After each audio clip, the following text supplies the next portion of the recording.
so I kind of left my joint, man. It says.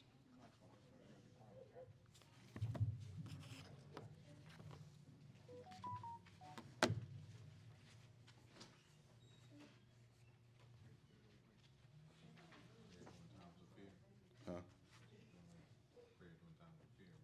Yes.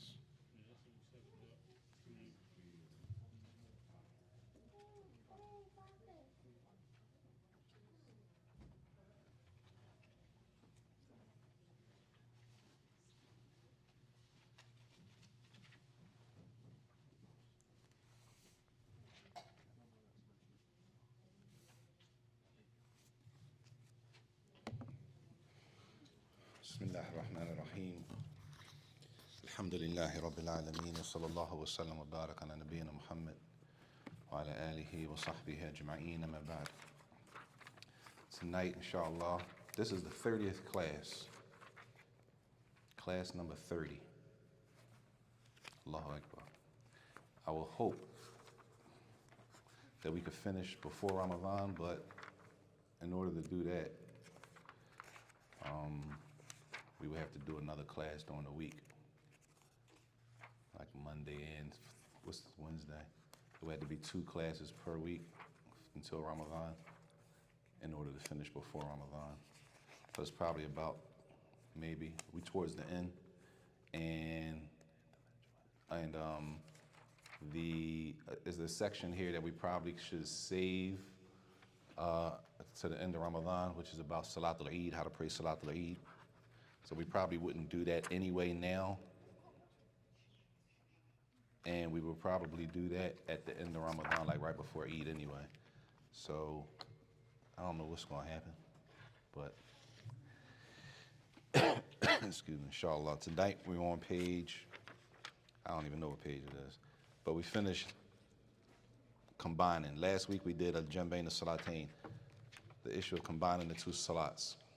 And then after that, there's another section, and this section is real short in the metin. That's the wrong job. Anyway, tayyib. This section is real short, and this is Salatul Khawf, which is the fear prayer. And the fear prayer is, the author didn't mention any descriptions. He just said that is numerous ways to pray the fear prayer. All of them are acceptable. It's like 6 different ways to pray the fear prayer. The fear prayer is assuming that the Muslims are at war, like a real military war, not a street war, not a gang war, not corner stuff, like a real military expedition, right? And it would depend, because it could be it could be different situations. So the author, rahimahullah, the first, and it's only, in this book, it's only 1, 2, it's 2 lines in this chapter, because this is of course summarizing, he didn't mention all 6 ways to do it, and it's probably better if it's demonstrated, like a demonstration type of thing, like we did Salat al-Khusuf and Tarawih, that type of demonstration. That's probably better and easier. He says, rahimahullah, Salatul Khawf wa Salatul Khawf صحت عن النبي صلى الله عليه وسلم بصفات كلها جائزة. It says that the fear prayer is authentically reported that the Prophet ﷺ did this in numerous ways. He says all of the ways that's authentically reported are valid. So just for example, as is explained, it's possible that in a war that the Muslims are facing the enemy directly, right? Or let's just say, for example, let's just say the Qibla is this way. We're praying this way. And at the same time, the people that we're fighting are that way, right? That's one situation. Say the Qibla is this way, we're praying this way, but the enemy is that way. Then it's a different way to pray it, okay? So there's numerous ways to pray the fear prayer, and it would depend on the situation of the war or the battle to determine which one would be more appropriate for the imam to lead the people in prayer in that case. What happens is, in general, in one of them, the imam leads half of the group that are half of the soldiers. Let's just say it's 2 rakat. The imam will lead half of the soldiers in the first rakat. The soldiers, half of the soldiers would stand guard, half of the soldiers would join the imam. The imam is completing the prayer like a normal prayer, but the soldiers might only complete half of the prayer. So it's a different type of setup. And again, all of it would depend on what's more appropriate for the situation, depending on the logistics of the war and where's everybody located and stuff like that. Either way, any of them that have been authentically reported by the Prophet ﷺ, all of them are allowed in Islam to pray any of those ways that we have from our Prophet ﷺ.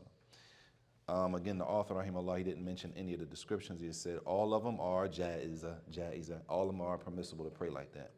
He says, وَيُسْتَحَبُّ أَنْ يَحْمِلَ مَعَهُ فِي صَلَاتِهِ مِنَ الصِّلَاحِ مَا يُدْفَعْ بِهِ عَنْ نَفْسِهِ. And he says it's recommended in that fear prayer that a person carries a weapon with them while they're praying. But it specifies something that you can protect yourself with, but not something that's too heavy. وَلَا يُثْقِلُهُ. Not something too heavy. Remember, they're still praying. This is the thing. We talking about praying in the middle of a war, right? Where people have to stand guard while other people are praying. If we're not allowed to leave the salat in that case, if we're not allowed to just be like, man, it's too dangerous out here, we're just not going to pray. If we can't do that, then why would we think and assume or have the idea that in a safe situation that where most of us are in, right, that we cannot pray because I'm at work. I'm at work, so I can't pray. These are people, this is a prayer when we talk about life or death.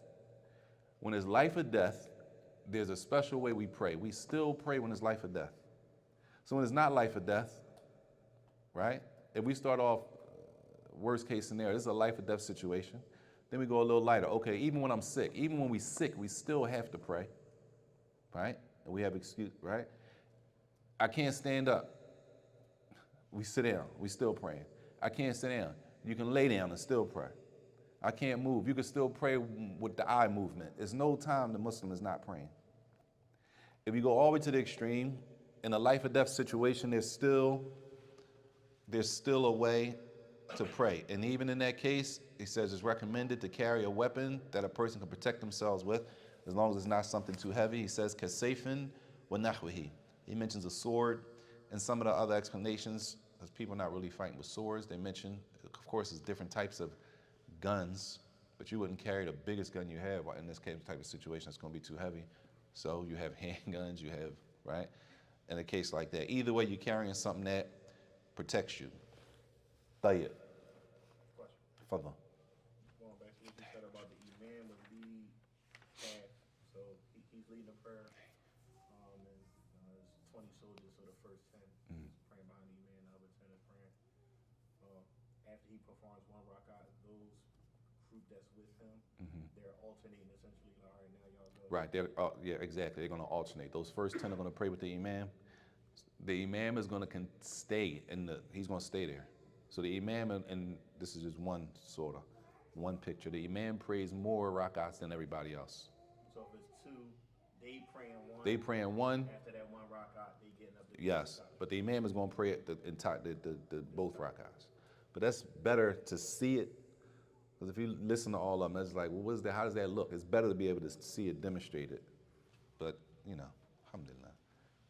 Fadl. So they would be the second group. They would salam out and then just go, or just The second group, like the first group's pray with the imam. right? Then after them 1 rakat, then they salam out and then get up and go. I don't know. Allah. I don't know. I'm just trying to picture it. That's all. That's why I said it's better to see it.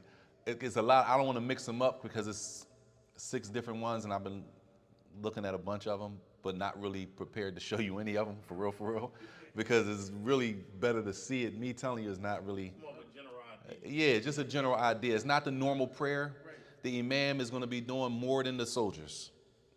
So it's like the soldiers are in our terms, in the middle of the salat, the soldiers are rotating. What does the imam do? He'll stay there. Why? Because he's playing the imam role for the first 10 soldiers, and he's playing the imam role for the second 10 soldiers. You see what I'm saying? Inshallah, if Allah makes it easy, we could do a whole demonstration on maybe the different ways it looks. That'll be, inshallah, that'll be better. So will the soldiers' prayers be accepted? Inshallah, inshallah. It's a specific type of prayer. Inshallah, the prayers are accepted. You're talking about people who are sacrificing, right? Safety in this case, to pray, even though they're in war, in a state of war. Tayyib. The next situation or the next chapter is Bab Salatul Jumu'ah. Bab Salatul Jumu'ah. Jumu'ah. Jumu'ah. There's different ways to pronounce it. Jumu'ah. Al-Jum'ah. Al-Jum'ah. So there's different ways to pronounce it. The chapter of Salatul Jumu'ah. The first thing is who has to pray Jumu'ah. Now, it says 1, 2, 3, 4. I grabbed the wrong paper, y'all. You're going to have to tell me what you. He says, number 1, talzamu. He said it's obligatory for the following. كل ذكر حر مكلف مسلم مستوطن ببناء اسمه واحد. Every male, which excludes who? Female. Excludes the females. Meaning it's not obligatory on the females. Not that the sisters can't pray Jumu'ah. It doesn't mean sisters can't pray Jumu'ah, y'all. It means who must pray Jumu'ah? The men. It's a must that the men pray Jumu'ah. Obligatory for the men to pray Jumu'ah. Dang. I messed that whole joint up. It's cool. Tayyib. Hur. As long as a person is free, meaning they're not slaves. Right? Mukallaf. We spoke about this last class. Mukallaf. Was that this class? Oh, that was the Ramadan class. Mukallaf. The person that's mukallaf, there's always 2 descriptions for the one that's mukallaf, which is they reach the age of puberty and they have their sanity, right? They have their sound mind. The mukallaf. So now, even though 1, 2, 3 words are mentioned, it includes 4 descriptions, right? The next one, Muslim. Muslim. So if a person doesn't fit the description here, it means that Jumu'ah is not obligatory on them. It doesn't mean that they can't attend. Be clear? Tayyib. Muslim, and this is the one I need you to tell me how it's translated. It says, Mustawtin bibina ismuhu wahid. What you got after Muslim? A resident, that's what it says? The resident. Tayyib. We'll leave it like that. The resident.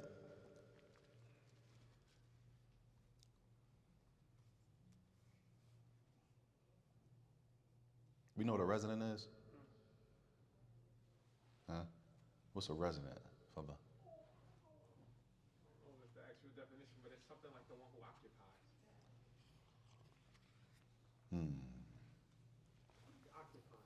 Occupant. That area or that thing. Let's just say this, right? Fadda. You could say like the person's been there for like more than 4 days. He'd be considered a resident if he was traveling. MashaAllah. If he was traveling. Okay. Primarily like if you're in that city. Mm-hmm. Like you live in that city, you consider a resident. If you're not from that town. Excuse me. It's translated as resident, right? But the word here used is not the word that's usually translated for resident. It's a different word here, but it's translated as the same thing, but they're a little different. The mustawtin is the person, they live there. Like, this is my home. I don't have nowhere else to go. And there's people who don't live like that. There's some people who, in our terms, they kind of like live on the go. Okay? That doesn't mean a person living on the go. You with me? Yeah, is this clear? Living on the go? We know people like live on the go? All right. They're not really, maybe it's an RV, they're not really stationary people, but that doesn't mean, are they necessarily traveling every time you see them? Forget an RV, even if they're not in the RV, right? Some people, the way they live life, I'm not talking about no illegal stuff, on the run. I'm not talking about on the run. I'm saying the way people live. Some people live life and they're always constantly relocating. All right? The person who constantly relocates, that's a better word, right? Okay, if a person is constantly relocating, does that necessarily mean they're a traveler in the sense of Islamic traveler? Okay? So the person who relocates, even though they might be there, they might be here for 6 months, 4 months, 2 months, then they up and go. Right? That's one type of person. This person that we're talking about here is not them. Where it says resident in this case, this is a person, this is my home. I don't have anywhere else to go. I don't up and move and go nowhere. I stay here. All right? Everybody see the difference? Huh? Mustolten. Mustolten. Meme.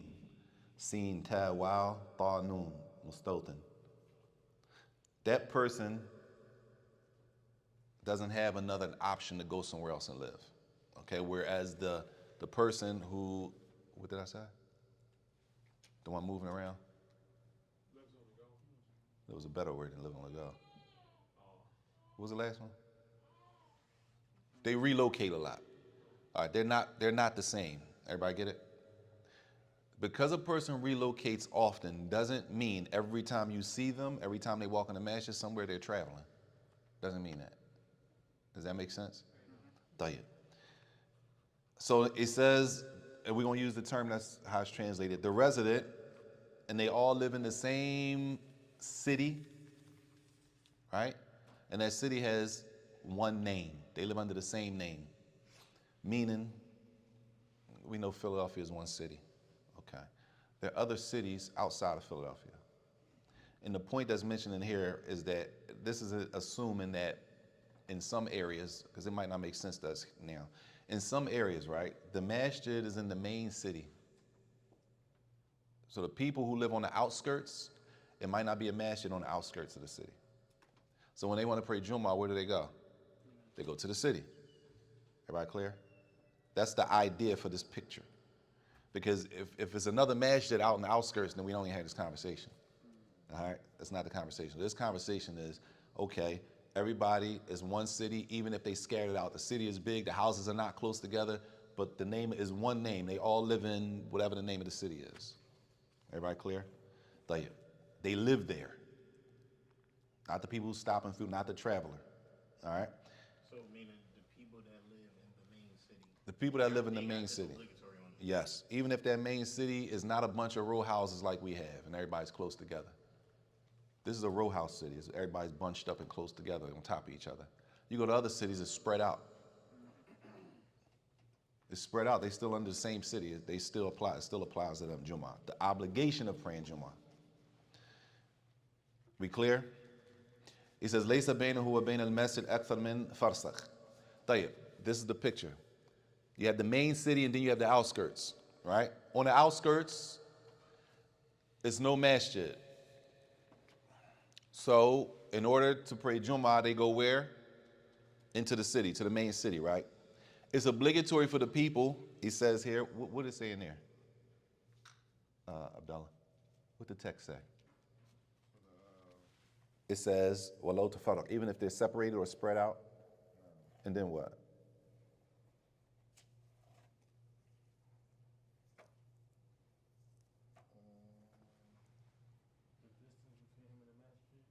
Yeah. Not more than one farsakh. All right. Farsakh, yeah. And you say what a farsakh was? The people on the outskirts, right? There's no masjid on the outskirts, so that means they're going to go to the city. Now, how far on the outskirts do they need to be for it to be obligatory on them? Everybody get it?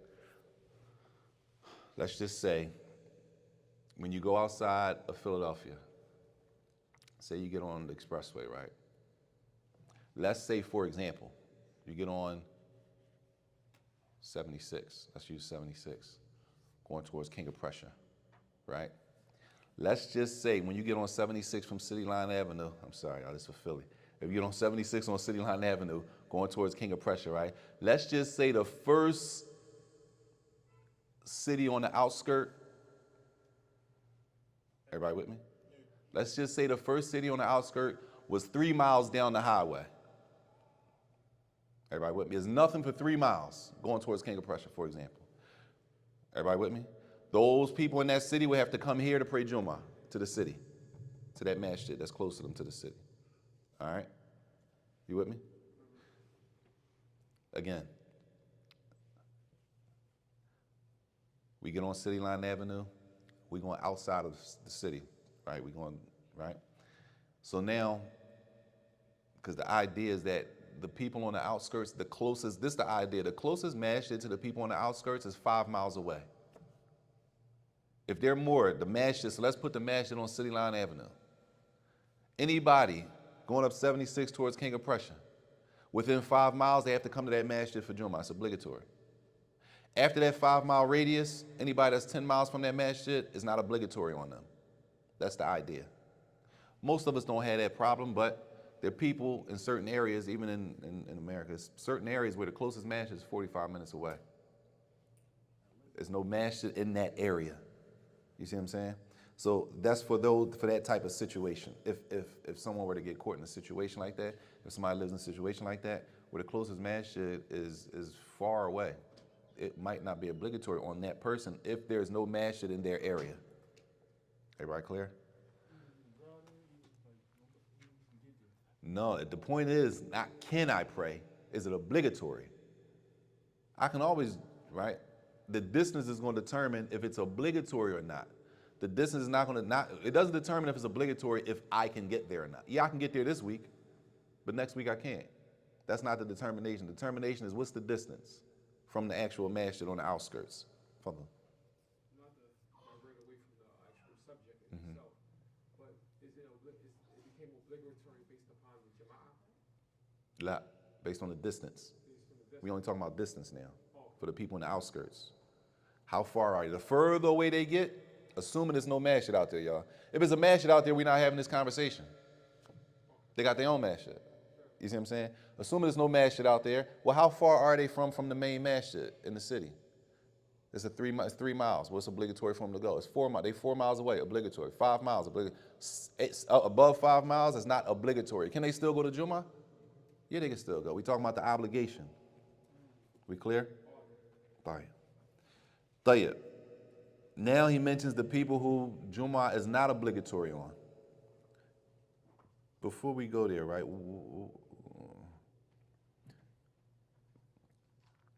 Never mind. Tayyib. He says, وَلَا تَجِبُ عَلَىٰ. He mentions 3 groups of people, 3 categories that Jumu'ah prayer is not obligatory on. Tayyib. The first group, the musafir, safara qasrin, the traveler who is able to shorten the prayer. We spoke about this traveler. The traveler who is allowed to shorten the prayer, which means the traveler who's not allowed to shorten the prayer is obligatory on them. So it says these people is not obligatory on the traveler who's allowed to shorten the prayer, which means they're traveling. What's the conditions to be allowed to shorten the prayer? 50 miles and, well, you said 40, 50 and something halal. Whatever they traveled for, it was a halal travel. They didn't travel with the intent to do the haram, and they traveled at least 50 miles, right? 48 miles or 50 miles, as I said, approximately. Tayyib. So the person who's traveling and they're allowed to shorten the prayer, Jumu'ah is not obligatory on them. Can they still attend Jumu'ah? That means when you travel and you go away for the weekend and you go on a Friday or you go somewhere on a Thursday, you're going to be there Thursday, Friday, Saturday. On Jumu'ah, is Jumu'ah obligatory on you on Friday as a traveler? No. Does that mean you can't go? Does that mean you shouldn't go? Doesn't mean you shouldn't go. Doesn't mean you can't go. Doesn't mean, all it means is it's not obligatory. Everybody clear? Why wouldn't it be obligatory in that case? Huh? Why wouldn't the Jumu'ah be obligatory in that case? Yes. Because you're considered traveling. You're a traveler. Prophet Ali said that the travel is considered like a hardship. Mm-hmm. Clear? You had your hand, somebody had a hand up? Yes, I'm sorry. So what if somebody tries to go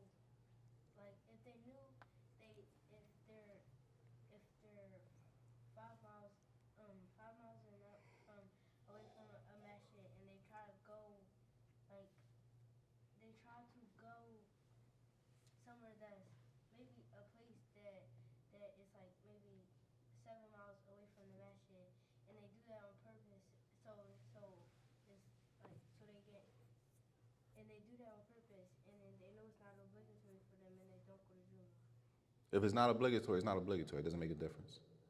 If a person does, if it's not obligatory, it's not obligatory. But you intentionally didn't go, it's not obligatory.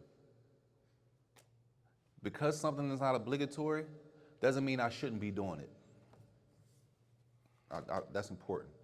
Some people need to be at Jumu'ah every week. As women, Jumu'ah's not obligatory on them, but they need to be there. She doesn't do anything but work all week. And if she's working all week, that's not more than likely, the atmosphere, more than likely.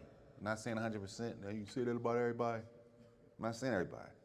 And most of us don't work in Islamic atmospheres that's conducive, right, and considers our deen. That's just what it is. It's for the brothers too. Not being at the masjid, not going to Jumu'ah all week and only showing up on Fridays, that's like bare minimum. We wonder why we be struggling in our deen and we be feeling all weak. We don't be at the masjid like that. We're not around no Muslims. We're not around nobody reminding us. Yeah, but I'll be praying. I pray at work. Cool. You got to pray. You're Muslim. That's not like a, you know what I'm saying? You have to pray. Wherever we are, we have to pray. So the fact that I'm at work and I'm praying that's like, all right. Like, what you trying to say? Like, what do we think that is? But I pray when I'm at work. Tell you. You're Muslim. You got to pray whatever. Point being, if we're not around Muslims all week for long periods of time like that, even though it might not be obligatory on a woman, she needs that for her iman. For her own Islam and strength of her Islam, she needs to go to the masjid on Friday, and then her husband say, what? No, stay home because it's not obligatory on you. And then you wonder why she tripping in the crib. You wonder why she acting up. You wonder why she got an attitude. You wonder why she's not as strong as she used to be. She need to be around, like all of us. We need to be around people who are going to remind us. Brothers do the same thing. Brothers whenever you see brothers that was in the masjid a lot and then they fade and they don't really be in the masjid, there's always a problem. There's a lot going on outside the walls of the masjid to distract us and take us away from obeying Allah. Tayyib. So the first group is not obligatory on the traveler that's allowed to shorten the prayer. It's not obligatory on a slave. That's the second group. And it's not obligatory on a woman. Not obligatory. Again, not being obligatory does not mean I don't need to be there to hear the khutbah.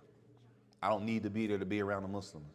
I don't need to be there to socialize with Muslims, because some people say, you only going there to socialize. What's wrong with that? What's wrong with me going to a place where all the Muslims are going to be so I can socialize and meet some Muslims and interact with some Muslims? And I'm going to hear the khutbah. And I'm going to pray. Right? Tayyib. So there's a difference between it being obligatory, right, and it not being obligatory. Not obligatory doesn't mean haram to go. Not obligatory doesn't mean I shouldn't go. It just means if I don't go, what? There's no sin on a person. If it's not obligatory, it's not a sin on them if they don't go to Jumu'ah. But just because it's not a sin doesn't mean you don't need that. You might need that. You might really need that. That might be, for some of us, the only Islam we hear all week is Jumu'ah. We don't hear anything all week except for Islamically, except for Jumu'ah. And that's not even an hour worth of listening, right? Some of us don't listen to lectures on YouTube, whatever the case, whatever it is. So all we have is the khutbah on Friday. If we cut that out on the fact that what, it's not obligatory anyway, then what do we have as a reminder? Most of us not working around a bunch of Muslims who are going to be reminding us all day. That's not the case. So the fact that it's not obligatory is not to say it's not better to be there or that a person shouldn't go. Tayyib. So for the people now, it's connected. This is connected to the previous issue. If it's not obligatory on a traveler, a slave, or a woman, right? It says, وَمَنْ هَضَرَهَا مِنْهُمْ أَجْزَأَتْهُ. If a traveler goes to Jumu'ah, if a person's traveling, is it obligatory to go to Jumu'ah? No. If they go to Jumu'ah and they pray Jumu'ah, do they still have to pray Dhuhr?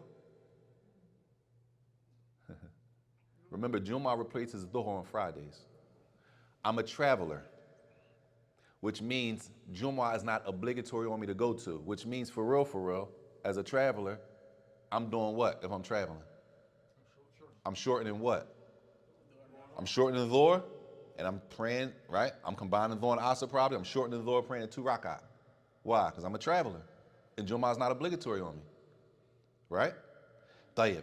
I'm traveling, I choose to go to Jumu'ah, which means I don't do what? I don't pray Dhuhr. I pray Jumu'ah. If I choose to go to Jumu'ah as a traveler, do I still pray Dhuhr? No, he said love. Huh, sister? No? Right, no. Ejza'at, it's enough. Even if Jumu'ah is not obligatory on me as a traveler. Once I go to Jumu'ah and pray Jumu'ah with the imam, ejza'at, that's enough. I don't have to pray Dhuhr. Everybody clear? Fadlan. Yes.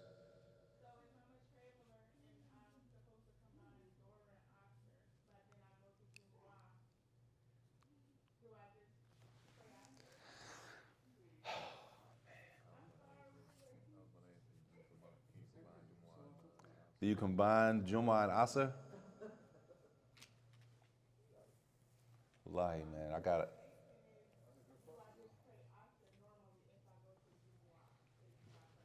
I mean, you're asking me, I haven't really, the scholars differ, and I haven't really come to a conclusion on what's what.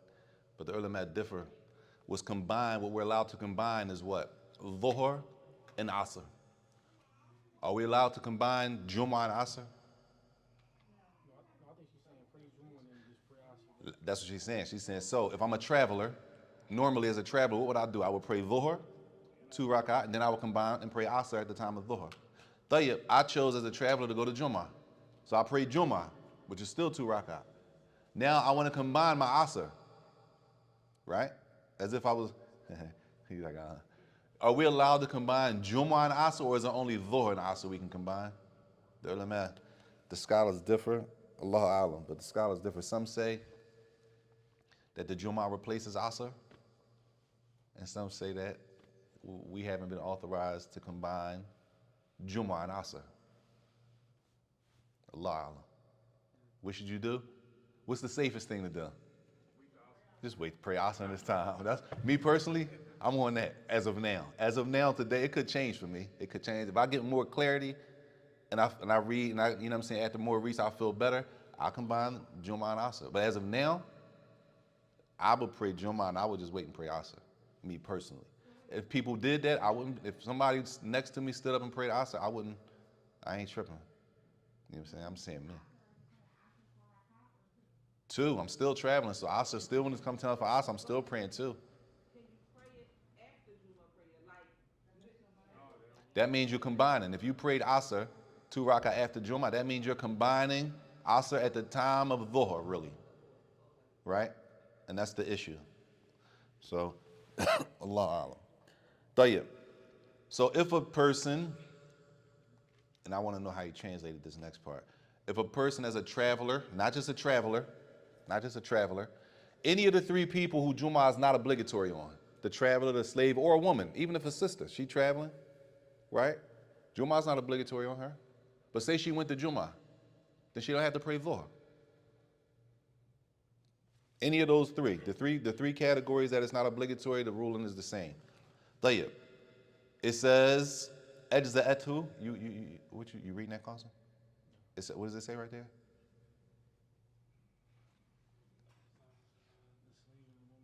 Although it is permissible for them to attend, they are, however, excluded from the congregational tally. They're excluded from the congregational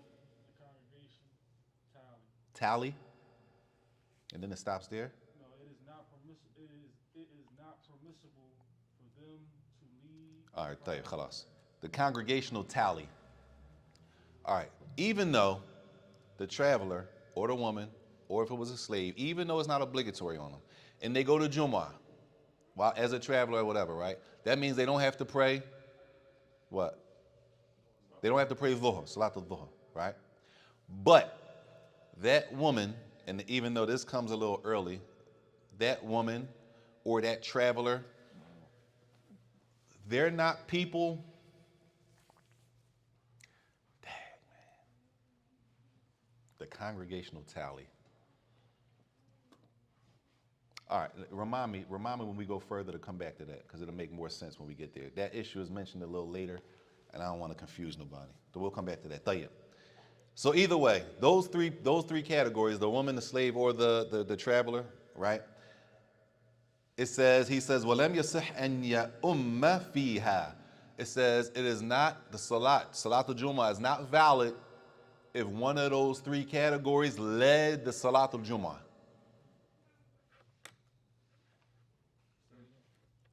It's three categories that it's not obligatory on. Who are they? The traveler, the slave, and the woman. If any one of those three led the Salatul Jumu'ah, it's not valid. They can't lead the Salatul Jumu'ah. We already know a woman can't lead the Salatul Jumu'ah, right? Right? If a slave is a male, if the slave leads the Salatul Jumu'ah, he says it's not valid. Right? He also says the traveler, if he led the Salatul Jumu'ah, said it's not valid. Everybody with me? You see a problem with that? Nobody sees an issue with that? Fadla. I'm trying to word it. Just say it. No. He's a man, he has shahada. He can't lead the Salatul Jumu'ah. Yes. Now I need the dalil. Tayyib. I want you to tell me the problem first. The problem is that Let me rephrase that. The problem, what problem would that be for us? Pay attention. If the author is saying the traveler that shortens the prayer can't lead the salat, so what about when we bring guest imams in traveling? that's what I'm saying. That's what I'm saying. You ain't say that. That's what I'm saying. You know, that's what I'm saying. That's what I'm trying to get you to say. All right, I see that. You see what I'm saying? No. If he's saying that the traveler is not obligatory on the traveler to pray Jumu'ah, but if he prays Jumu'ah, it's valid. For him, he doesn't have to pray Dhuhr. Tayyib? Then he turns around and says, if that traveler, at the same time, that traveler can't lead the Salatul Jumu'ah though. And if he led the Salatul Jumu'ah, it wouldn't be valid. That's what that means. All right? Is it right? According to the author, that's the author's opinion. The scholars differ, though. The ulama differ in this issue here, and many of them don't agree with that. But this is a code. This is one of the positions of the scholars that, if that's the case, and that's where that issue would come up. An issue like that would come up. That would be the issue. All right. We clear on the issue? These books are made to understand the issue. What's the issue? The issue is, in this case, this issue, وَلَمْ يَصِحْ أَنْ يَؤُمَّ فِيهَا. So it's not valid if one of those groups that the Jumu'ah is not valid on, the Jumu'ah is not obligatory on, Jumu'ah is not obligatory on women. At the same time, a woman can't lead Jumu'ah. Jumu'ah is not obligatory on a slave. At the same time, a slave is not allowed to lead the Jumu'ah prayer. Jumu'ah is not obligatory on the traveler. At the same time, that traveler can't lead the Jumu'ah prayer. That's the issue. Does everybody agree with it? No. Did he mention the dalil? No, but that's not for that, honestly. Follow. I'm sorry, this level book is not necessarily for it. These level books are to get the idea. What's the picture? That doesn't necessarily mean this is the strongest. As people always say, well, what's the strongest opinion? This is not. This is the call of the author. Follow. So this text that we read, it's Yes. just like general statements. What do you mean? I mean, like, it gives you the concept of the situation, Yes. but it don't give you the rundown of. La. Okay, I got it. Not that there's no dalil. That doesn't mean there's no dalil. The dalil is in this book. I know.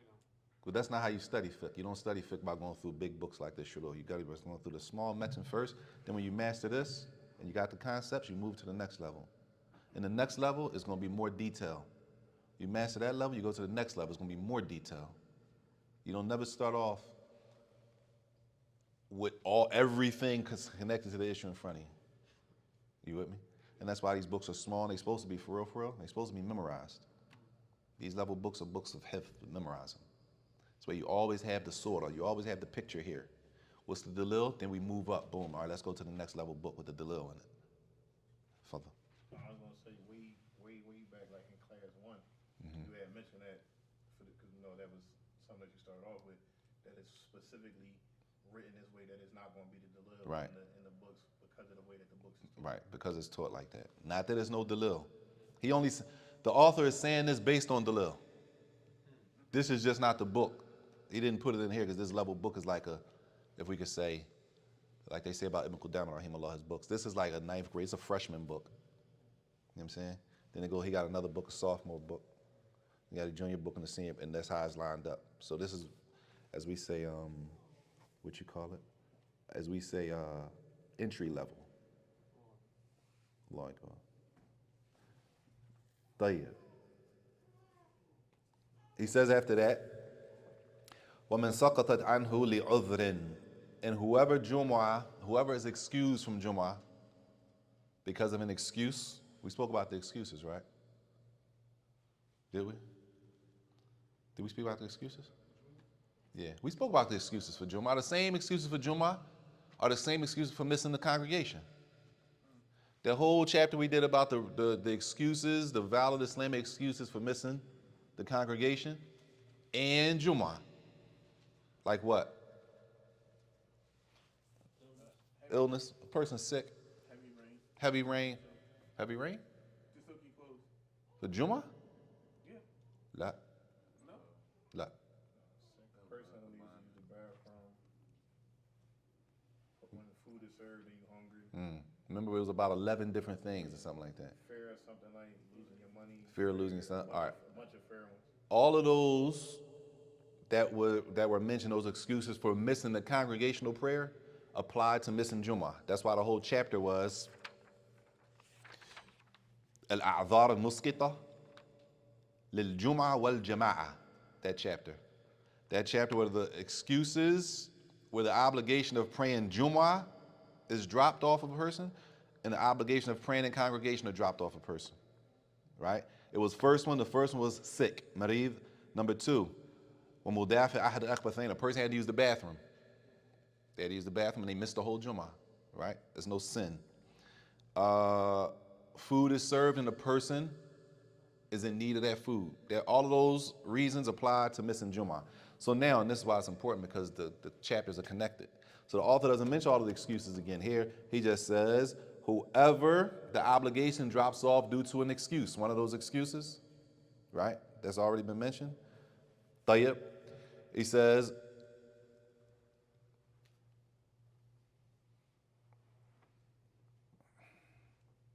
طيب. It says وجبت عليه إذا حضرها. طيب. This is important. This is important to bring it all together. Jumu'ah is obligatory on the man, the Muslim man that's free, reached the age of puberty, has a sanity, and he's a resident. طيب, that same man, right, may be excused from Jumu'ah because he's sick. So if he's sick for real, does he have to, is Jumu'ah obligatory on him at that point? No. Why not? Because he has a valid Islamic excuse. He's sick. But even with that sickness, he goes to Jumu'ah.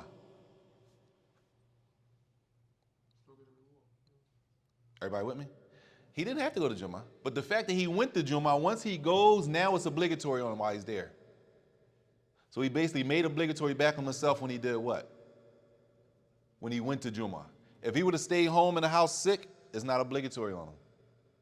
But the fact that he got up and went to the actual Jumu'ah, now it's obligatory on him. Clear? We clear? Tayyib. I don't know how he worded that.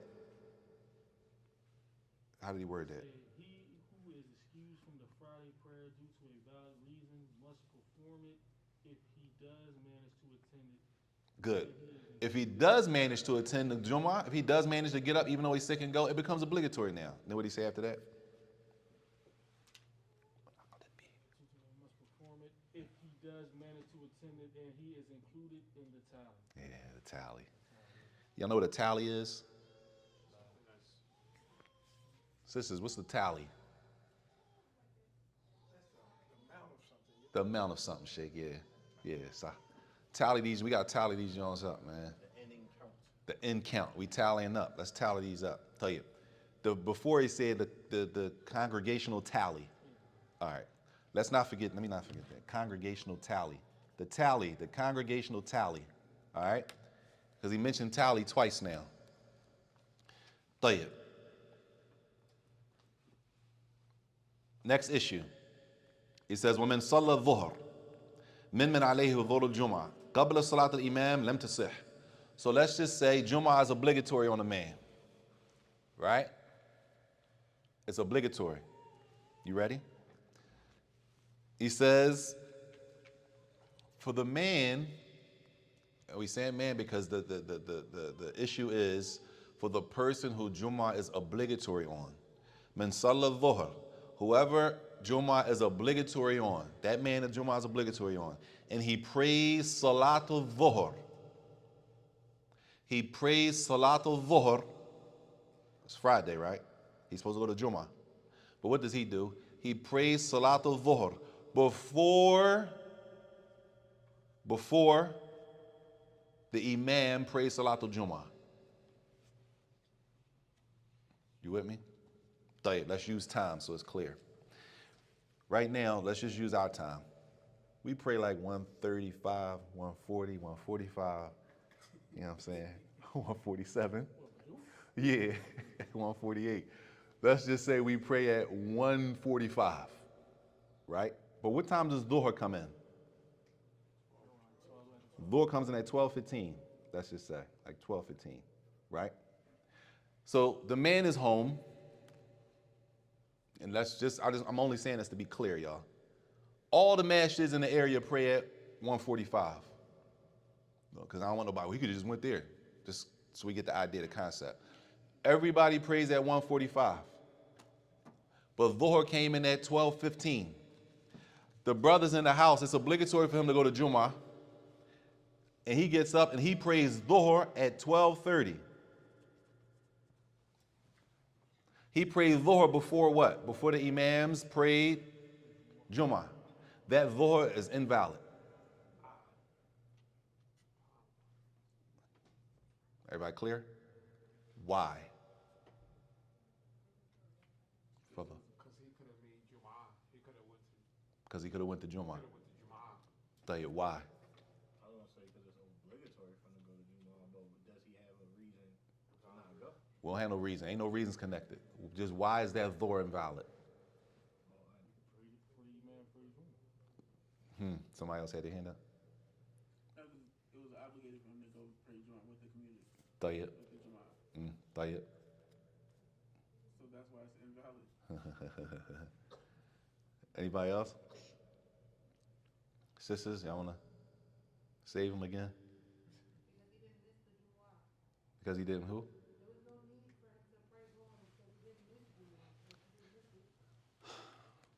Dang, you got half of it, and you got half of it. Further. He had no valid reason to what? To miss Jumu'ah? The sister said, I forgot what you said that fast. He didn't miss the Salatul Jumu'ah. He still had time to go. All the masajid prayed Salatul Jumu'ah. That ain't what you said. You adding stuff, nah. You said like two. All I said was he didn't miss it. He didn't miss All it. the masjids prayed at 1:45 is 12:30. He didn't miss it. You said something else. It's cool. You was right though. It was half of an answer, and he got the other half of the answer. What you say? All right. Half of the answer is this. Jumu'ah is obligatory on him. He did something that's not obligatory on him. On Friday, what's obligatory on a man to pray? Jumu'ah, not Dhuhr. He did something that is not required from him to do, and he left off the requirement. So the man doing something that's not required of him to do, with the ability to do a requirement, invalidates that. That's not what you're, as they say in these words, you haven't been commanded to pray Dhuhr on Fridays. Your command is to pray Jumu'ah on Friday. You up and just pray Dhuhr. You could have went to Jumu'ah until 1:45. No excuses, y'all. We're not talking about nobody with excuse. It's talking about in general. Once you start throwing excuses in, the whole thing won't change. Everybody clear? Point being is that the person prays Dhuhr earlier than Jumu'ah, and they had the ability to go to Jumu'ah. That Dhuhr is not valid. Why? Because they're not obligated. The obligation on Friday is to pray Jumu'ah. You're not obligated on Friday to pray Dhuhr. Clear? Tayyib. So what you said is right. The obligation is to pray Jumu'ah, and she said the second part, which is he did something that he wasn't obligated to do. He did something. No, you're not required to do. That's not a requirement for you on Friday to pray Dhuhr. Why would you pray Dhuhr? Everybody clear? Tayyib. Then he says, وَتُصِحُّ مِمَّنْ لَا تَجِبُ عَلَيْهِ. The Jumu'ah, of course, is valid from a person who is not obligatory on. So just because Jumu'ah is not obligatory on a woman, doesn't mean the sisters who go to Jumu'ah on Friday, it doesn't mean they still have to pray Dhuhr. We're not going to turn around and say, well, wait a minute. You with me?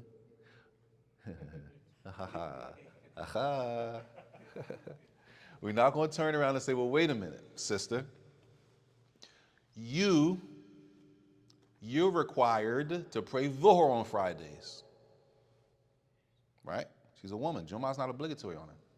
Right? You didn't do the requirement that you're required on Fridays and pray Dhuhr. You went and did Jumu'ah, which is not required for you to do on Fridays. Everybody clear? Yeah. But if she does that, or if the traveler does that, it's valid. They don't have to pray Dhuhr. It's not the same as the last issue. Everybody clear? You with me, Sheikh? The last issue was what? The man, he's required to pray Jumu'ah on Friday. He's not required to pray Dhuhr. But what does he do? He goes and prays Dhuhr. That he does was not required, and he doesn't do what is required from him. You say what? What he did from extra, that Dhuhr is not valid. Clear? Now we move to the traveler, or the woman, or the slave. It's not obligatory on them to pray Jumu'ah on Friday, which means what's obligatory on them on Friday? Dhuhr. They leave what's obligatory on them on Friday, and they go pray. Jumu'ah was not obligatory on them. Right? But in their case, the Jumu'ah is sufficient for them. It overtakes and it overrides their obligation. They're fine. They don't have to pray Jumu'ah. They don't have to pray Dhuhr. We clear? Tayyib. He says, وَالْأَفْضَلُ حَتَّى يُصَلِّيَ الْإِمَامِ. He says, what's better. Oh, I'm sorry. Astaghfirullah. I'm sorry, y'all. My bad. Let me go back. My bad.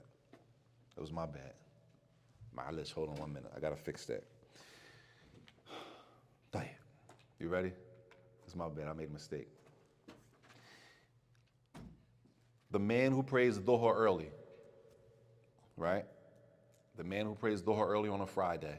The whole issue we said his Dhuhr is what? Is not valid. Why? Because he did something that wasn't required and he didn't do the requirement, which was praying Jumu'ah. So his Dhuhr is not valid. Everybody clear? We clear on that, right? All right, cool. The next issue is the three groups. Let's use the sisters or the traveler. A sister on Friday, what's required from her? Dhuhr. Cool. Does a sister have to wait until all the masjids pray Jumu'ah to pray Dhuhr? Huh? No.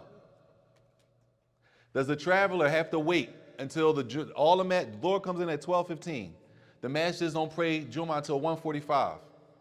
A sister, it's not obligatory on her to pray Jumu'ah. Right? So what does she do? When Dhuhr comes in, she stands up and she prays Dhuhr at 12:15, 12:30. Everybody clear? No problem. She can do that. That's the issue. I'm sorry, I mixed the issues. Everybody clear? The traveler. Is Jumu'ah obligatory on the traveler? No. Tayyib, Dhuhr comes in at 12:15. All the masjids pray Jumu'ah at 1:45. Does the traveler have to wait until after 1:45 to pray Dhuhr? No. So the people who Jumu'ah is not obligatory on, they can pray before the imam prays. But the people who Jumu'ah is obligatory on, they can't go pray Dhuhr before Jumu'ah is prayed. If that's the case, they got to pray Jumu'ah. Everybody clear? طيب. What's better, he says, وَالْأَفْضَلْ حَتَّى يُصَلِّي الْإِمَامِ. But what's better is that even the women, even the sisters who are not attending Jumu'ah, he's saying what's better is that it's even better for them to still wait until after 1:45. It's better. What does that mean? No sin if you do it. It's no sin if you pray. If she gets up and prays at 12:30, it's no problem. The author is just saying it'd be better. He's saying it's even better for the sisters to wait until after the masjids pray Jumu'ah to pray Dhuhr. What's the idea behind that? It's possible you could have went to Jumu'ah. Now, Jumu'ah in this case, Jumu'ah is better than Dhuhr on a Friday. Jumu'ah is better than Dhuhr on a Friday. All right. So it means that the issue is a man who is obligatory him to pray Jumu'ah on Friday. He doesn't pray Jumu'ah, he prays Dhuhr early, and they haven't even prayed Jumu'ah yet. That Dhuhr is not valid. Why? Dhuhr is not required from him, and praying Jumu'ah is required from him. So he did something that's not required and didn't do his requirement. Then we turn around and say, okay, what about a sister on Friday? A sister, she's not required to go to Jumu'ah.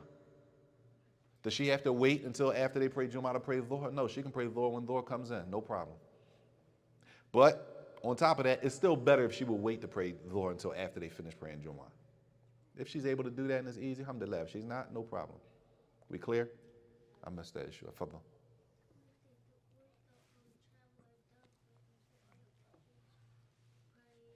If the traveler what?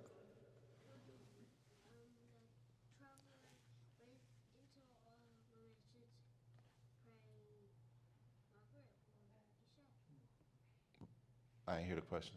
If the traveler? He said if the traveler waits until all the masjids pray. Oh. If the traveler waits till they all pray Jumu'ah, that's better. If the woman that's not going to Jumu'ah, if she waits until after everybody pray Jumu'ah, that's better. She doesn't have to though. She can pray Dhuhr as soon as it comes in on Friday. Fadl. So what certain in the city, certain masjids, they start their Jumu'ah early, some start later. So is it better for you to know that just go with the masjid that goes later before you? This is another issue. Because you go to some countries, everybody prays at the same time. You know what I'm saying? Everybody's praying Jumu'ah at the same time. So you know, not like us. Us, you got like a 2-hour window.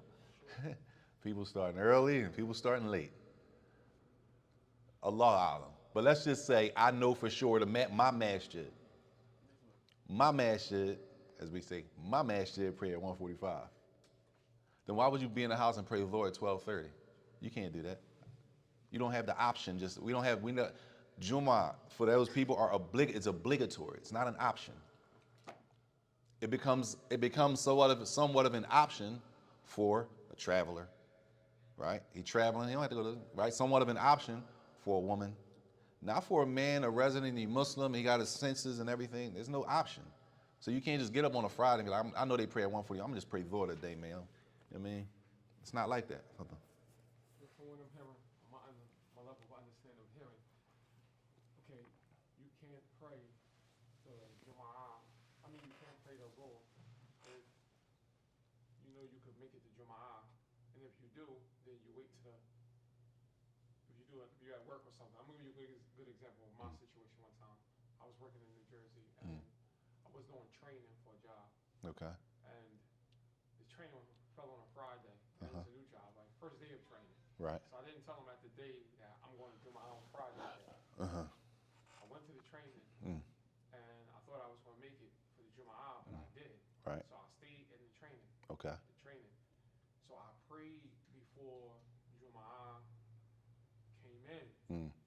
Before the Jumu'ah started. Yes. So I said, I'm going to be in this training. I don't know how long I'm going to be here. So I prayed both. But based on this, you're saying you can't do that. Right. I didn't know at the time. Now, Right. It's not clear to me. Right. But I was in that training till like 4 o'clock.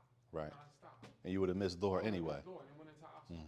But that is an addition to the situation. Okay. You know what I'm saying? So that may change the hukum, the ruling, because the training is not going to be over to the next salat. He said he was in the training for work, and based on this, he said he prayed Dhuhr early pray Dhuhr before they prayed Jumu'ah because he knew he thought he was going to be able to make it to Jumu'ah, but come to find out he wasn't able to make it to Jumu'ah. Therefore, he said, well, I know I ain't going to make it to Jumu'ah. Let me just pray my Dhuhr now. And he's saying, according to what the author is saying, he wasn't supposed to do that. Correct. According to what the author says, you're not supposed to do that. But then he added something else and said, but we didn't get out of the training until the next Salat time, so if I didn't pray Dhuhr then, I would have been in delayed Dhuhr out of his time, and you see what I'm saying? And I told him that's an additional information added that may change when you add about the training is over at the next Salat. That's additional. But generally, like you said in the beginning, yes, what you did was incorrect according to what the author is saying. Tayyib. This is the next issue. He says, ولا يجوز لمن تلزمه السفر في يومها بعد الزوال. He said it's not permissible for a person that Jumu'ah is obligatory on, those men that Jumu'ah is obligatory on, right? He said it's not permissible for them to travel on a Friday after the Zawal. Basically, I'm using this time. Same times we've been using. Dhuhr comes in at 12:15. Everybody prays Jumu'ah at 1:45. Right? It says that a man, it's obligatory for him to go to Jumu'ah on Friday. It says it's not permissible for him to travel on Friday, on a Friday after the adhan of Dhuhr.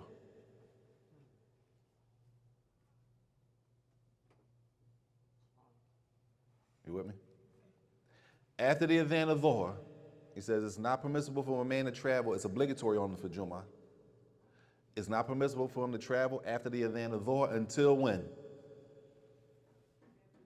Until he prays Jumu'ah. Everybody clear? And he says, and it's disliked for him to travel.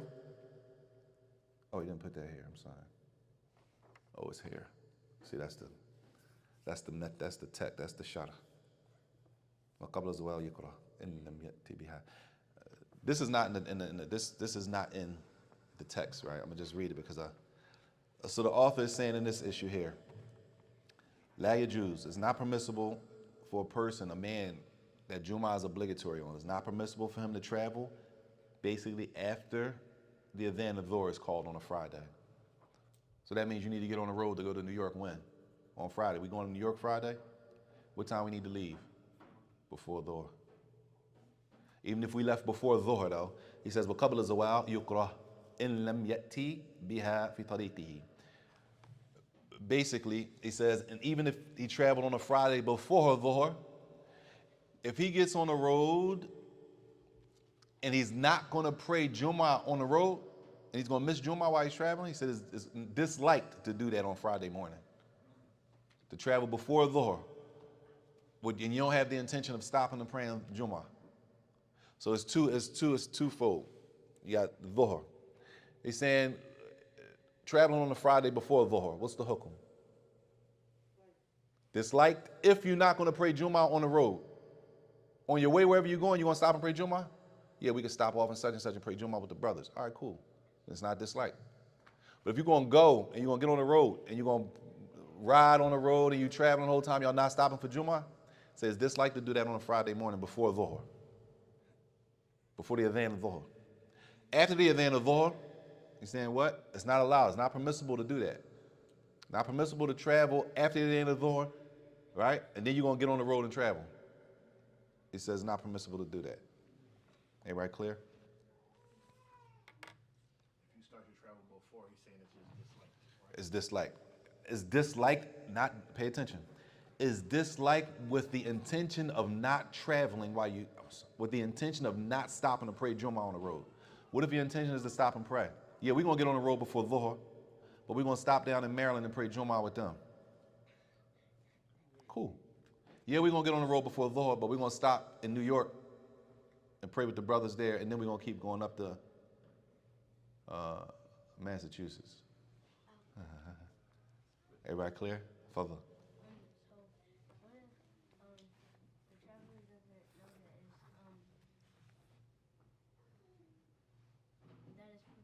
that is not permissible to travel on Jumu'ah, and he travels the day before Jumu'ah, and he travels for 3 days, and he misses Jumu'ah, and does Yo, that question long. You tripping. You took me back to Wednesday. He missed. Hold up. Keep going. Keep going. he missed Jumu'ah? Mm. Does he have to make it up, or like does he still have to pray that prayer? He's traveling. If he's traveling, the Jumu'ah is not obligatory on the traveler, so he doesn't have to make up Jumu'ah either way, which is important because if a person misses Jumu'ah, they pray Dhuhr. If a person misses Jumu'ah, a man misses Jumu'ah, it's obligatory on them that pray Jumu'ah, and they miss Jumu'ah, they pray Dhuhr. They don't just stand up and pray Jumu'ah on their own. Tayyib. I'm gonna stop here, but I'm gonna mention one thing because that tally was mentioned twice. So we're gonna go back to the tally. It says, the part that says, if a woman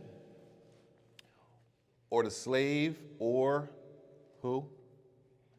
Or the traveler. The three people who Jumu'ah is not obligatory on, okay? Now this is the tally, y'all. The tally is under the section, the actual tally, the count comes under the next section, which is the conditions, Sihhat Salatul Jumu'ah. They're conditions for the Salatul Jumu'ah to be valid.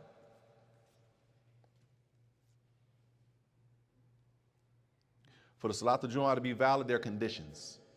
Okay? Everybody with me? I'm gonna mention them quickly, but I want to get to the second one. The first thing is it has to be time to pray Jumu'ah. Salatul Jumu'ah has a time frame. Everybody with me? There's a time frame, just like other salats have a time frame. Jumu'ah has a time frame. If you pray Jumu'ah outside of its time frame, it's not valid. Right? We're gonna get to that next week, though. I'm only mentioning this because so we can go back to the tally. The second condition is the men, the people who Jumu'ah is obligatory on, okay? In order for the Jumu'ah to be valid, it has to be 40 of them, which is 40 what? 40 men. 40 Muslim men that are residents, that have their sanity and reach the age of puberty. It has to be 40 Muslim men for the Jumu'ah to be valid. Everybody clear? Clear? Pay attention. The 40 men, that's the tally. That's the tally. All right? Sisters, y'all with me? The 40 men is the tally. So when we talk about the tally, that's the 40 men. Tayyib, go back now. The issue says, if a woman or a slave or a traveler, even though it's not obligatory on them, if they go to Jumu'ah, their Jumu'ah counts, right? But that traveler is not from the 40. Don't count him. He's extra.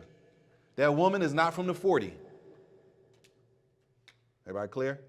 So it could be 40 plus the two traveling brothers is really 42. It's 48 people. It's 48.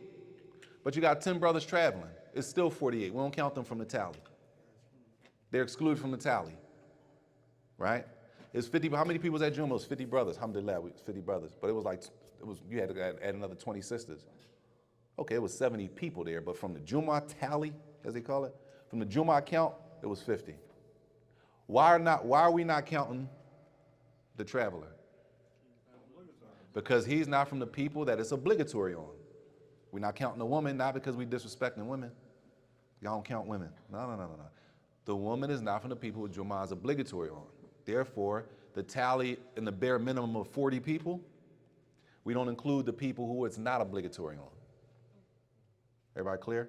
That's the first one where it says, أجزأت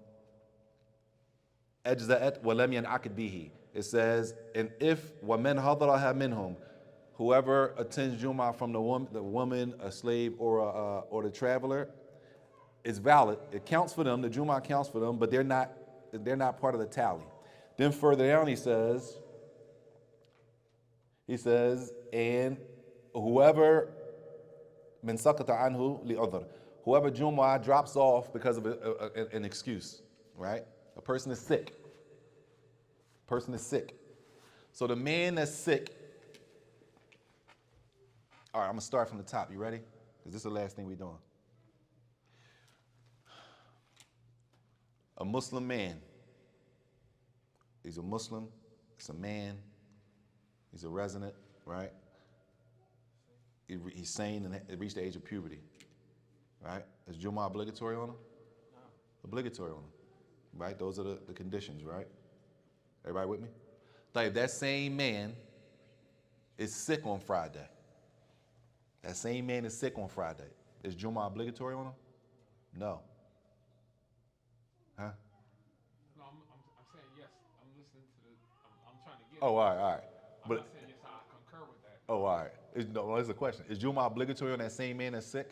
No. No. Why is it not obligatory on him? Because he's sick. Because he's sick. He has a valid excuse. Cool. Remember we spoke about, even though he's sick, he chooses to go to Jumu'ah. Yeah, so it becomes obligatory. So now it becomes obligatory on him again. And the fact that he went there, he is counted from the tally. Everybody clear? He's from the original tally. Original count. They call it a tally. We use tally today. But you don't have to use tally when you're talking to people. He's from the original count. You can say count. It's only a count. I'm only using tally because that's what it says in the book, and I want everybody to be clear. The tally is the count, the Jumu'ah count. What's the bare minimum Jumu'ah count? 40. We ain't get there yet. We're going to get there next week, but it's 40. And I'm only mentioning this because he mentioned it twice already in two separate issues. So the man, he meets all the conditions. He's from the original count. He's supposed to be from the 40, but he didn't go. So let's just say it's a neighborhood, it's an area. They know we need everybody to be here because we know all of the people equals 40, right? If somebody's missing, we praying Dhuhr. Because if somebody's missing, it's going to go down to what? 39. And if it go down to 39, we praying Dhuhr. We're not praying Jumu'ah. So now what happens? A brother is sick Friday. So that means in his brain, he said, I'm going to stay home, I'm sick, which means the original count went down to 39, right? He gets up and he says, let me just make it, man. I feel a little better. And he goes to Jumu'ah. Two things happen. It's obligatory on him now. And now the count is back up to 40. Now they pray Jumu'ah. Clear? That's what the tally means in both of those situations. Fadla. Not to deviate away from the point itself what you're making. Not to I'm deviate. I'm Fadla. I got some stuff in the back of my brain. Okay, go. The Jumu'ah, right? Uh-huh. So you said the 40 is the tally. How do you have cases at times where you really don't know how many people are going to come to Jumu'ah? And if it's 32 brothers, so what do the Saajid do at the time if it's 32 people and that's all in a snowstorm? And it's 32 brothers, just randomly, 32 people. What do that look like? What the brothers, they pray, the imam call the Iqamah for Dhuhr, or Nah. get up there and give the khutbah? They pray Dhuhr. So that is, oh, okay. That answers it. Yeah, he prayed Dhuhr. This is according to the code of the author. Do all the scholars agree with that? We get to that next week. But that's the right? Meaning, when you hear people say, you might hear people say, man, it's not enough people. You might hear people say this. It's not enough people for Jumu'ah. What you mean it's not enough people for the brothers here? Just get a khutbah. You know how we are. It's not enough, and then the brother says, we don't have enough people for Jumu'ah. Well, why would he say something like that? Because there's an issue. Some other matters say it needs to be 40 people at least. 40 people, not just 40 randoms. You got 15 brothers, and then you got 25 sisters. How many people we have for Jumu'ah? 15. Why? Y'all don't count the women? No, it's not that we don't count the women. Jumu'ah is not obligatory on the women. So when we make our count for the number, we don't count people who it's not obligatory on, whether it's a woman or whether it's a traveler. So sometimes people may say, well, we don't have enough for Jumu'ah, we just praying the Dhuhr. You see all these brothers in here? Then we're going to leave and say, man, they don't even be praying Jumu'ah. How many people was there? Man, it was like 30 brothers in there. Allah Akbar. It was like, it had to be at least 30 brothers. So what the brother said? The brother said it wasn't enough. How that's not enough? What's the bare minimum? 40. Of people that it's obligatory on to pray Jumu'ah. Not 40 random people. Because there might be little boys in there who haven't reached the age of puberty. You know what I'm saying? Fumble. So does that make it not an obligation now? Does it make what now? If you don't say, I know that's based off the author's 40, Mm-hmm. 40 people. But it's like, so we just leave off of Jumu'ah period because we're 25 as a community. Yes. Yeah. Yeah. Yeah. He said, so if that's the case, then what we leave. He said, no, I don't like your wording. Your wording ain't good. I'm not using it. No, that's a setup. I disagree with your wording, Sheikh. I disagree with your wording. The way you said it, it sounded like we're doing something bad. You said, this is what you said. Right. So we leave off the obligation of praying Jumu'ah? No, what I mean is it an obligation of us being that we're only 25 now? Is it No, considered an obligation? it's not an obligation at that That's point. what I In mean. order for it to be an obligation, it had to be. Yeah, I'm with you. No, I'm with you. In order for it to be an obligation, it had to be how many? 40. So the fact that it's not 40, it's only 25 of us. What is required of us on Friday? Dhuhr. If it comes to be 45 of us, what's required of us on Friday? Jumu'ah. Everybody clear? But we're going to get to the details of that next. I only mention that because he mentioned tally. No, I'm messing with you. But that's how it's worded. Sometimes, you know what I'm saying? And it's important when people word stuff. Sometimes the wording, this not for you. This in general. This for you. It is. You're right. This for you. Sometimes the wording in itself is the lineup. Meaning, if I word it like this and you agree, whatever I say after this, you're going to have to agree to the second part. And that's called mantiq. That's a science called mantiq, rhetoric. They translate it as rhetoric sometimes. Rhetoric. In rhetoric, they basically, and this is like in the beginning of usul al-fiqh, they basically teach you how to argue. Rhetoric, they teach you how to argue. So I'll give you an example. This is the problem most people be having. I'm going to stop here. The problem most people have is they'll come to you. This is a big problem. This is a huge problem that most people we only pay attention. This is a big problem. Most people gonna come to you, and they're gonna say, yo, man, such and such, shout out. They deviants. They on bid'ah. They off it. And nobody challenges that. They don't challenge that. They say such and such, man, they ain't on it. They ride with that. Or they'll come to you and say, you know what's the name of them, shout out, right? And once you say, yeah, they ain't. So now whatever I say after that, you gotta agree to it. So a brother came to me and said, yo, man, such and such a Hizbi. That's what he said, such and such a Hizbi. I said, a what? A Hizbi. I don't agree with that. I disagree. I don't agree with that. Prove to me that he's a Hizbi. Whatever name you calling him, an innovator, prove to me that such and such is an innovator. Such and such shout out. I disagree. Why you say that? Why you say that? I don't agree with that from the rip. Because if I agree with what you're saying, whatever you're saying next, I'm going to have to agree to that. They're innovator, right? Yeah. You're supposed to stay away from innovators, right? Yeah, so why you ain't staying away from them? Huh? They shout out, ain't they? Yeah, they shout out. You shouldn't be around people that shout out, right? Nah, you stay away from them. So why you don't be staying away from them? Why you keep sitting with them? Sitting. All right? So the thing is, in this rhetoric, that's like, it's a setup. It's a line. We call it a lineup in argument. You tell me somebody is something, I just said, what? You can't come to me and tell me about nobody that I know as a Muslim, that I know practicing Islam and say nothing about to me, not to me. If somebody comes to me, Abdurrahman, shout out. No, yeah, you tripping. What Abdurrahman? Abdurrahman? No. I disagree with that.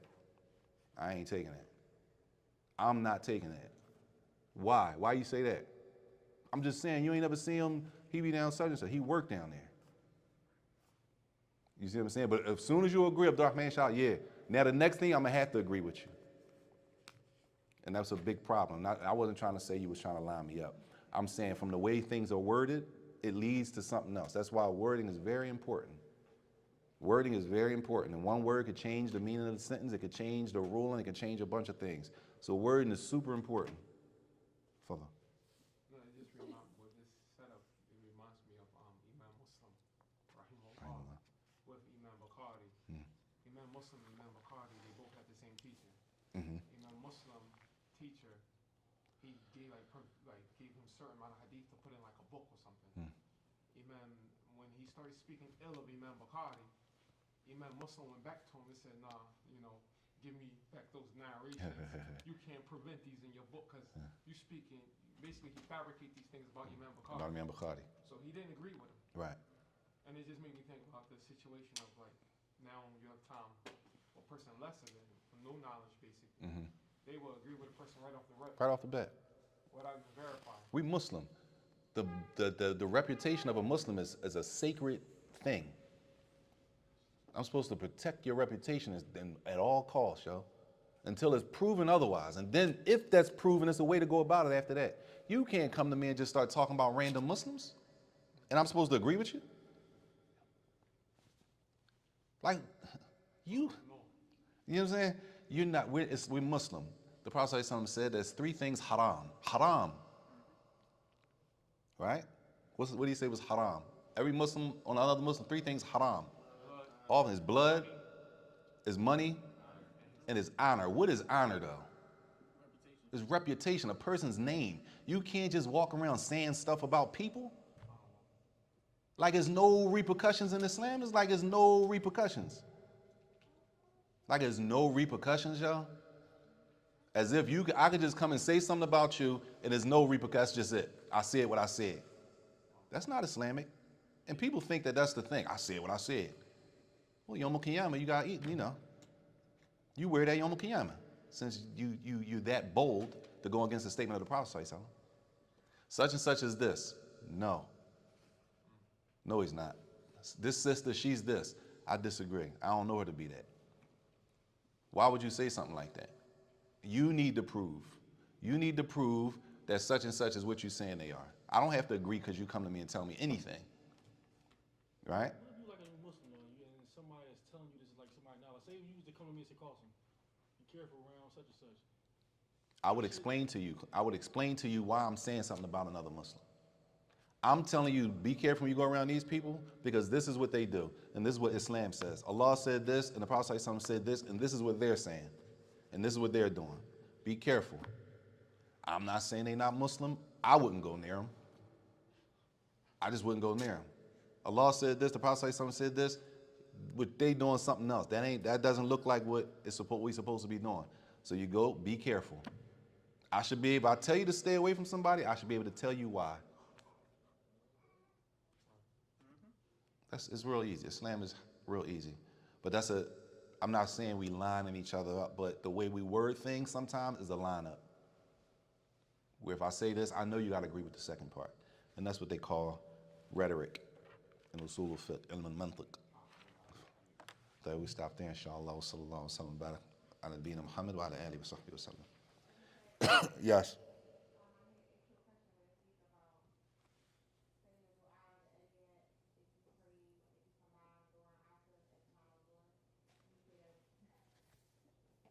Oh, let me turn this off. I forgot to look it up. I'm sorry. You said the combining. I'm sorry, sister. I forgot to look it up. Let me write it down though real quick so I don't forget. Real quick. Hold up. You said if you combining. Okay.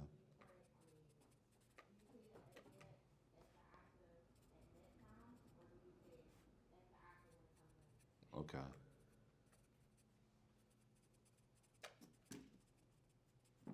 All right, I'll try to have it next week, inshallah. Inshallah. Jazakallah khair wa sallallahu alaihi wa sallam. Nabiyina Muhammad wa alihi wa sahbihi wa sallam.